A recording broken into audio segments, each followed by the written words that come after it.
So remember that all of these things come into your budget. Most people think expensive means correct. They think if they spend a lot of money, it will be good. It doesn't. There's a version of this industry that gatekeeps, over-designs, overthinks, and sells you trends you'll be replacing in 3 years. And then there's the standard, where every decision has a reason, a rationale, and a purpose. Every piece earns its place, and taste is something you develop, not something you buy. I'm Amy Sutherland. Inside the standard is where we say what the industry won't, about products, processes, and what good design actually looks like. Whether you're a designer trying to do better work for your clients, a client who wants to understand the design process, or someone who wants to do it on her own and figure out how to get it done right, you're all in the right place. Welcome inside. I think one of the toughest things client and a designer have to work through is the budget. And here's kind of why. It's a little cat and mouse game, a little push me, pull you. So you, the client, want to kind of guard that number because we all know when you give a budget, we tend, even in our own world, go up to the maximum line of that budget.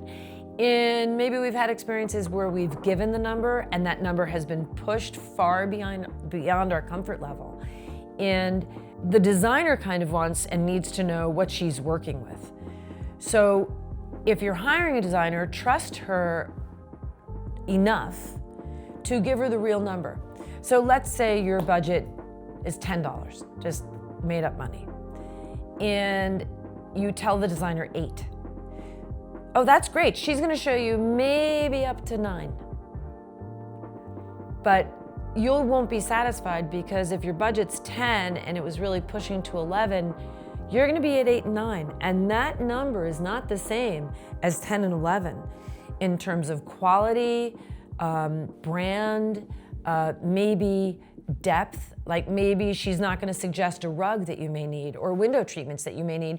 And all of a sudden, that disconnect will create discord and no one's gonna be happy. And if it comes out after things are ordered or materials are selected, and you say, wow, I saw this in this model home, and you're putting the designer or your contractor for that matter in the position of saying, but I thought you said your budget was 10 or 8 or whatever number you gave.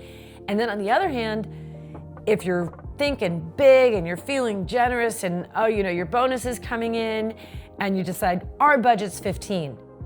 Well, if your budget's 10, you're gonna be so sad because what 15 can buy is 50% more than what 10 can buy. And the designer is gonna take you at your word and show you your oyster. And you're gonna want the oyster, and then when the numbers actually come in, it's gonna be disappointing. And people do both. People think they have more money or they wanna spend more, but maybe the remodel takes a little bit of money.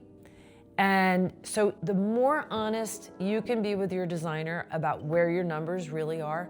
Oh, and in talking about numbers, it's kind of a trite or cute little saying, it's not Amazon Prime. You have shipping, taxes, handling, receiving and storage, and then white glove delivery. So that means you custom order a sofa, it gets shipped to what's called a receiver. The receiver then holds it until you're ready for the install, and then they deliver it white glove, meaning they unwrap it, they put it in your home, they're theoretically wearing gloves, and put it where you need it. And that costs something at every step. And it's not overnight, it's often a lot of time. Taxes are collected, the freight is paid, and so the cost of this cup is not $5. It's $5 plus the taxes, freight, receiver, and delivery, and the design fee. So is your budget $10 including the design fee? Or $10 just for furniture and then everything else is okay? So think about those numbers so you can have clarity and get what you need in a project.